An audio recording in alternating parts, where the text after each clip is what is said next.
Hello and welcome to Orbiting Brick. And this video is I guess, continuation of my previous video, since I did a small moon landing in that video. Why not do an even smaller landing on an even smaller moon? So yeah, since I have the New Horizons planet pack, since the mod it's not a moon of Kerbal, it's a moon of Sona, the gas giant that Kerbal is also a moon of. Sona has multiple other moons, the smallest of which is Aptur. It nearly shares the orbit of Kerbal. It can be considered to be in a retrograde orbit of Kerbal, so that's why I'm actually heading the wrong way on the launch. Since, yeah, the best way to get to Aptur is to start in a retrograde orbit of Kerbal, and then train like a normal moon. Yeah, it's a very small captured asteroid, which means we don't need much Delta V to land on it. And I also was able to make some just improvements to the design of the spacecraft. That means, yeah, we need a fairly small launch vehicle for this. So yeah, we're launching in retrograde. Do note that, yeah, it kind of drops some boosters on the Space Center. It's seen worse, that'll be fine. But yeah, we're following actually a pretty shallow ascent profile, since I found that's the most efficient for this. Yeah, Asparagus staging first stage. And beneath that fairing is the rusty vehicle that'll get us all the way to Aptur and back. And yeah, it's pretty minimal. And literally the only reason I did this was because of a comment on the previous video. I think you can tell which one. But just, yeah, wanted this.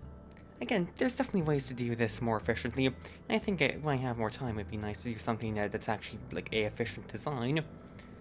But yeah, so yeah, what's limited my attempts in the past is I haven't been brave enough to do this, where our planet is just sitting in a launch chair attached to the spacecraft. So yeah, that's where the Kerbal is going to be sitting for the entire mission, which seems cruel, but according to USI life support, that gives us much habitation time as a normal command pod. So yeah, do with that what you will. But yeah, here's our craft in orbit.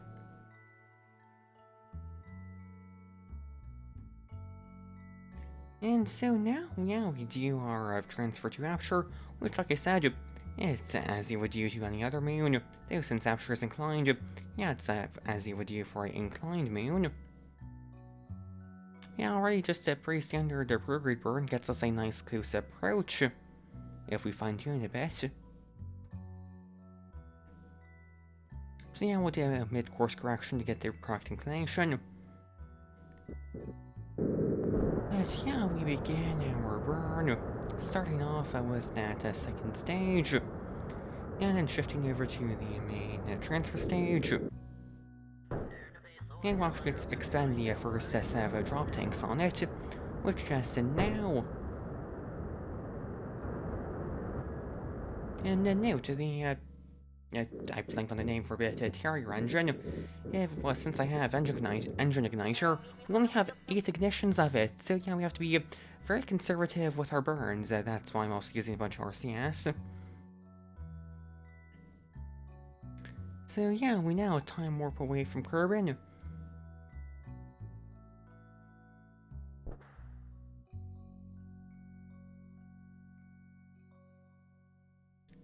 So we now begin our mid-course correction, where we're still burning those after 7 drop tanks, and that completes pretty quickly. And yeah, checking USI life support, we still have a decent time left. I believe we start off with 14 days, and yeah, some of the Kerbal was able to consume the life support resources that are in those boxes you can see there beside the chair. Not sure how she's able to reach them, but you know what, that's not important. So we approach Aptur, which, yeah, it's actually not that interesting looking, is it? Essentially just Gilly, but a bit different.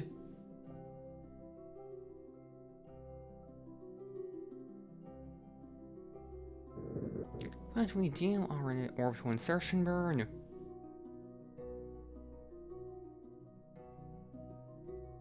And immediately have a weird engine failure, since apparently we don't have enough electric charge.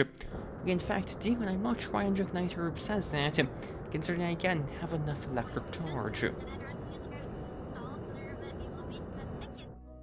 Yeah, shortly after that, we then do our deorbit burn, I could have done this as one burn, but then we would have been landing on the night side of Aptur, and I didn't really want to do that. So yeah, then we've essentially come to a complete stop, and we'll now use RCS for the rest of the descent. Unfortunately, I started burning a bit late, so whilst we do get some extra thrust weight ratio from detaching those drop tanks, I have to ignite the Terrier engine once more to prevent this from having this unfavorable impact with the ground.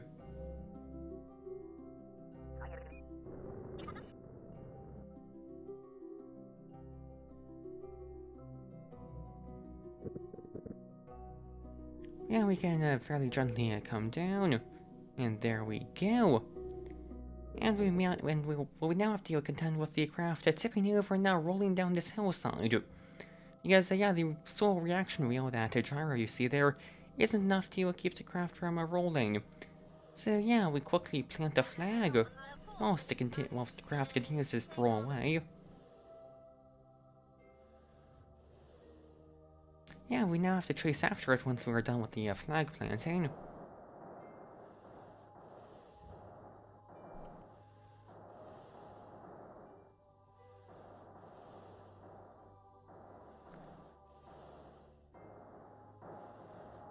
So, well, we're able to catch back up and board the lander.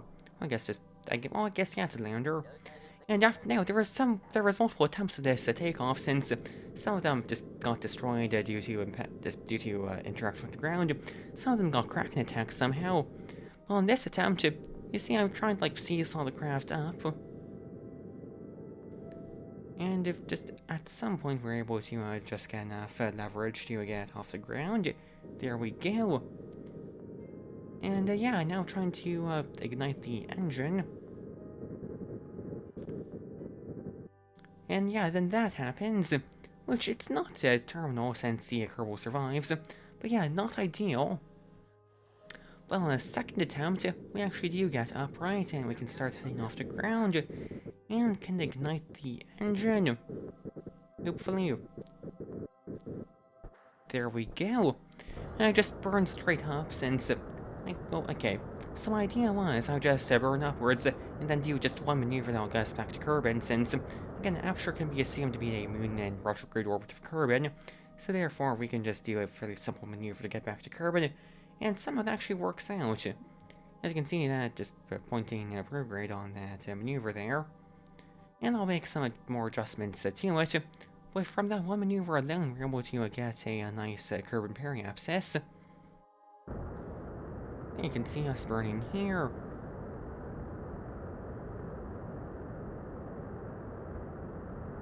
And once we're done with that, we still have one ignition left in the Terrier stage, and we're now on our way back home. So we sail past Aptur there. One final time. And we're now on our way through a space around Sona.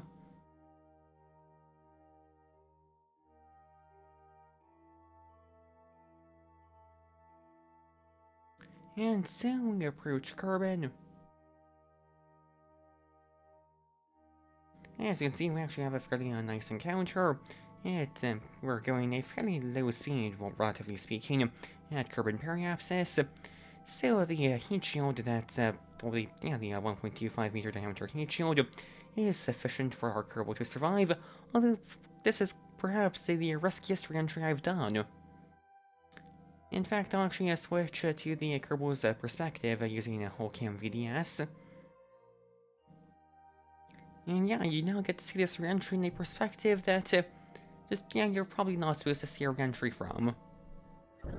Yeah, to actually ignite the interior stage to just do a bit more slowing down, expending its remaining fuel. After that, we're just looking at the plasma, and the lower stage explodes below us. But we survive. Yeah, it's continued for quite a while.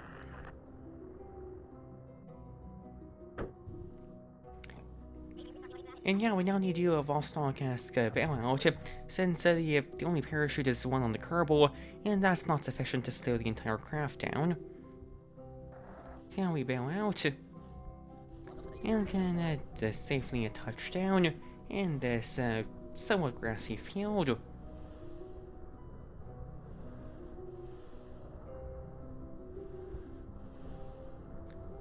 So yeah, I want to thank you for watching. Please like and subscribe, and goodbye.